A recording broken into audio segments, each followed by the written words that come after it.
Hello दोस्तों, स्वागत है आपका मेरे YouTube channel let's study with Poonam में, जिसमें हम जीके जीएस से रिलेटेड टॉपिक के बारे में चर्चा करते हैं। तो आज हम चर्चा करने वाले हैं तमिलनाडु राज्य के बारे में। तो चलिए शुरू करते हैं।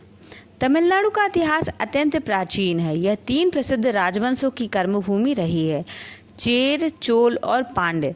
तमिलनाडु के प्राचीन संगम साहित्य में यहाँ के तत्कालीन राजाओं और राजकुमारों तथा उनके प्रशंसक कवियों का बार बार वर्णन प्राप्त होता है। विशेषज्ञ और विद्वान ऐसा मानते हैं कि संगम साहित्य ईसा पश्चात की आरंभिक कुछ शताब्दियों का है। आरंभिक चोल पहली शताब्दी से लेकर 4वीं सदी तक सत्ता के प्रमुख अधिपति रहे। इनमें प्रमुख नाम करिकाल चोल का है। इसने अपने राज्य को कांचीपुरम तक पहुंचाया। चोलों ने वर्तमान तंजावुर और तिरुचिरापल्ली तक अपना साम्राज्य विस्तार किया और सैन्य कार्यों में भी महारत हासिल की। अपने यौवन काल में चोलों ने दक्षिण में श्रीलंका और उत्तर में कई 100 किलोमीटर तक अपना राज्य स्थापित किया। 3री सदी तक कालभ्रों के आक्रमण से चोलों का पतन आरंभ हो गया था। यदि नाम के बारे में चर्चा करें तो ब्रिटिश शासनकाल में यह प्रदेश मद्रास प्रेसिडेंसी के नाम से जाना जाता था। मद्रास प्रेसिडेंसी का भाग हुआ करता था। स्वतंत्रता के बाद मद्रास प्रेसिडेंसी को विभिन्न भागों में बांट दिया गया, जिसकी परिणति मद्रास और अन्य राज्यों में हुई। 1968 ईस्वी में मद्रास का नाम बदलकर तमिलनाडु रखा गया। तमिलनाडु शब्द तमिल भाषा के तमिल और नाडु, जिसमें नाडु का अर्थ है देश या वास स्थान, तो इसका पूरा अर्थ हुआ तमिलों का घर, यानी तमिलों का देश या तमिलों का रहने का स्थान। सबसे पहले हम तमिलनाडु के प्रमुख पर्यटक स्थल ऊटी के बारे में चर्चा करते हैं, जिसे हम पहले उदगमंडलम के नाम से भी जानते थे। तमिलनाडु और कर्नाटक के राज्य की सीमा पर स्थित यह उदगमंडलम यानी ऊटी एक हिल स्टेशन के रूप में जाना जाता है। कोयम्बटूर यहाँ का सबसे निकटतम हवाई अड्डा है। सड़कों द्वारा यहाँ तमिलनाडु और कर्नाटक से अच्छी तरह पहुँचा जा सकता है, परंतु यहाँ आने के लिए कन्नूर से रेलगाड़ी या टॉय ट्रेन आदि भी किया जा सकता है। नीलगिरी या नीले पर्वतों की पर्वतमाला में बसा हुआ उदगमंडलम प्रति वर्ष बड़ी संख्या में पर्यटकों को आकर्षित करता है। सर्दियों के अलावा यहाँ साल भर मौसम सुहाना ही बना रहता है। सर्दियों के समय यहाँ का तापमान 0 डिग्री तक पहुँच जाता है।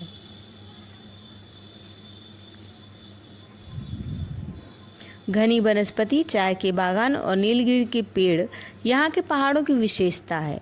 यहाँ के प्राकृतिक सुंदरता बनाए रखने के लिए पहाड़ों के कई हिस्सों को आरक्षित वन का दर्जा प्रदान किया गया है।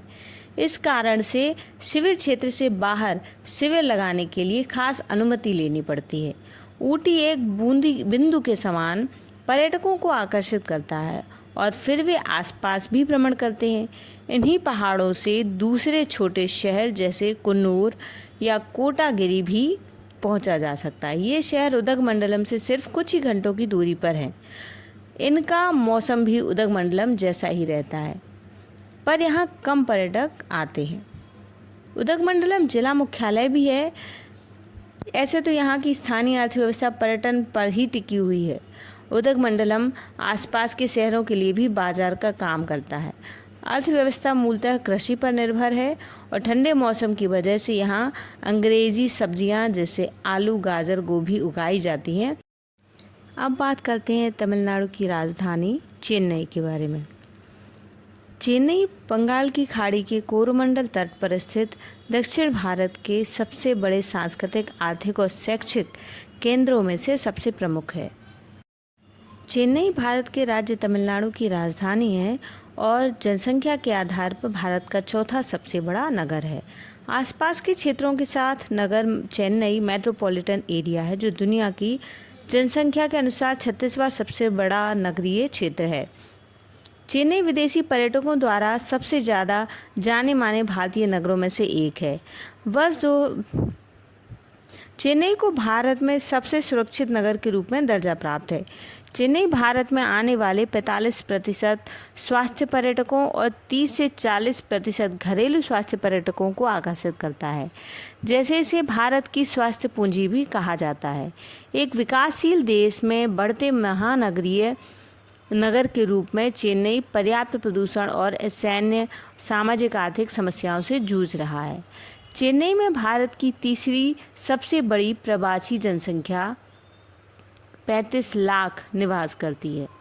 राजस्थान के मारवाड़ी समुदाय यहाँ की व्यापारी वर्ग में मुख्यतः चेन्नई में निवास करती है।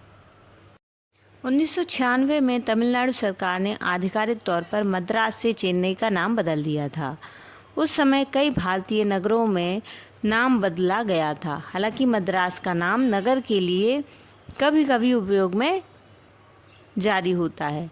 साथ ही साथ नगर के नाम पर स्थानों जैसे मद्रास विश्वविद्यालय, IIT Madras, Madras institute of technology, Madras medical college, Madras पशु चिकित्सा कॉलेज, मद्रास क्रिश्चियन आदि के नाम हैं। ब्रिटिश लोगों ने 7वीं शताब्दी में एक छोटी सी बस्ती मद्रास पट्टनम का विस्तार करके एक नगर का निर्माण किया। उन्होंने इसे एक प्रधान नगर या नौसैनिक अड्डे के रूप में विकसित किया। 20वीं शताब्दी तक यह मद्रास प्रेसिडेंसी की राजधानी या प्रमुख प्रशासनिक केंद्र बन चुका था। चेन्नई ऑटोमोबाइल प्रौद्योगिकी, हार्डवेयर उत्पादन और स्वास्थ्य संबंधी उद्योग है। यह नगर सॉफ्टवेयर, सूचना प्रौद्योगिकी संबंधी उत्पादों में भारत का दूसरा सबसे बड़ा निर्यातक नगर है। चेन्नई और इसके उपनगरीय क्षेत्र में ऑटोमोबाइल उद्योग विकसित हैं। अब हम चर्चा करते हैं तमिलनाडु में स्थित रामेश्वरम तीर्थ के बारे में। यह एक पवित्र तीर्थ स्थान है। यह तमिलनाडु के रामनाथपुरम जिले में स्थित है। यह तीर्थ हिंदुओं के 4 धामों में से एक है। इसके अलावा यहाँ स्थापित शिवलिंग 12 ज्योतिर्लिंग में भी शामिल है। भारत के उत्तर में काशी की जो मान्यता है वही दक्षिण में रामेश्वरम की है। रामेश्वरम चेन्नई से लगभग 425 मील दक्षिण पूर्व में है। यह हिंद महासागर और बंगाल की खाड़ी से चारों ओर से घिरा हुआ है। एक सुंदर शंख आकार द्वीप है। पहले यह द्वीप भारत की मुख्य भूमि से जुड़ा हुआ था, परंतु बाद में सागर की लहरों ने इसे मिलाने वाली कौड़ी को काट डाला। जिस स्थान पर टापू मुख्य भूमि से जुड़ा हुआ है वहाँ इस समय 2.5 मील चौड़ी एक खाड़ी है। शुरू में इस खाड़ी को नावों से पार किया जाता था। बताया जाता है कि बहुत पहले धनुषकोटी से मन्नार द्वीप तक पैदल चलकर लोग जाते थे, लेकिन 1480 में एक तूफान ने इसे तोड़ डाला। बाद में आज से लगभग 400 वर्ष पहले कृष्णापनायन नाम के राजा ने इस पर पत्थर का बहुत बड़ा पुल बनवाया। अंग्रेजों के आने के बाद इस पुल की जगह पर रेल का पुल बनाने का विचार हुआ। उस समय तक पुराना पत्थर का पुल लहरों की टक्कर से हिलकर टूट चुका था। एक जर्मन इंजीनियर की मदद से उस टूटे पुल का रेल का एक सुंदर पुल बनवाया गया। उस समय यही पुल रामेश्वरम को भारत से रेल सेवा द्वारा जोड़ता था। यह पुल पहले बीच में से जहाज़ों के निकलने के लिए खुल जाया करता था। रामेश्वरम का गलियारा विश्व का सबसे लंबा गलियारा है। मंदिर में विशालाक्षी जी के गर्भगृह के निकट ही 9 ज्योतिर्लिंग हैं, जो लंकाधिपति विभीषण द्वारा स्थापित बताए जाते हैं। रामनाथ के मंदिर में जो ताम्रपट है उससे पता चलता है कि 1173 ईस्वी में श्रीलंका के राजा पराक्रम बाहु ने मूल लिंग वाले गर्भगृह का निर्माण करवाया था। इस मंदिर में अकेले शिवलिंग की स्थापना की गई थी। देवी की मूर्ति नहीं रखी गई थी। इस कारण इसे निसंगेश्वर का मंदिर कहा जाता है।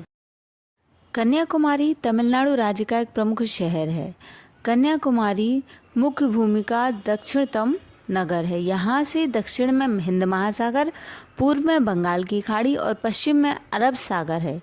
इनके साथ सटा हुआ तट 71.5 किलोमीटर तक विस्तारित है। समुद्र के साथ तिरुवल्लुर मूर्ति और विवेकानंद स्मारक शिला खड़े हैं। कन्याकुमारी एक महत्वपूर्ण हिंदू तीर्थ स्थल भी है। कन्याकुमारी हिंदू महासागर, बंगाल की खाड़ी और अरब सागर के संगम स्थल है। यहाँ भिन्न भिन्न सागर अपने विभिन्न रंगों से मनोरम छटा बिखेरते हैं। भारत के सबसे दक्षिण छोर पर बसा कन्याकुमारी वर्षों से कला, संस्कृति, सभ्यता का प्रतीक रहा है। भारत के पर्यटक स्थल के रूप में भी इस स्थान का अपना ही महत्व है। दूर दूर फैले समुद्र के विशाल लहरों के बीच यहाँ का सूर्योदय और सूर्यास्त का नज़ारा बेहद आकर्षक लगता है। समुद्र बीच पर फैले रंग बिरंगी रेत इनकी सुंदरता में चार चांद लगा देते हैं। इसका समुद्र तट सुंदर है और वहाँ की रेत बहुरंगी है। शानदार रंगों के विभिन्न पहलुओं पर कुछ अध्ययन किए गए हैं। शोध के अनुसार रंग उसमें मौजूद खनिज सामग्री के कारण है। समुद्र के मुहाने के दाईं ओर स्थित एक छोटा सा मंदिर है जो पार्वती माँ को समर्पित है। मंदिर तीनों समुद्रों के संगम स्थल पर बना हुआ है। यहाँ सागर की लहरों की आवाज़ स्वर्ग के संगीत की भांति सुनाई देती है। भक्तगण मंदिर में प्रवेश करने से पहले त्रिवेणी संगम में डुबकी लगाते हैं, जो मंदिर के बाईं ओर 500 मीटर की दूरी पर है। मंदिर का पूर्वी प्रवेश द्वार हमेशा बंद रखा जाता है। यह गांधी स्मारक की चर्चा करते हैं। यह स्मारक राष्ट्रपिता महात्मा गांधी को समर्पित है। यहीं पर महात्मा गांधी की चिता की राख रखी हुई है। इस स्मारक की स्थापना 1956 में हुई थी। महात्मा गांधी 1948 में यहाँ अस्थियां विसर्जित की गई थीं। स्मारक को इस प्रकार डिज़ाइन किया गया है कि महात्मा गांधी के जन्म दिवस पर सूर्य की प्रथम किरणें उस स्थान पर पड़ती हैं जहाँ महात्मा गांधी की राख रखी हुई है। अब हम बात करते हैं कांचीपुरम के बारे में, जिसे केवल कांची भी कहा जाता है। भारत के तमिलनाडु राज्य के कांचीपुरम जिले में एक नगर है कांची। यह जिला मुख्यालय भी है। कांची हिंदू धर्म का एक अत्यंत महत्वपूर्ण तीर्थ है और यहाँ बहुत प्राचीन मंदिर हैं।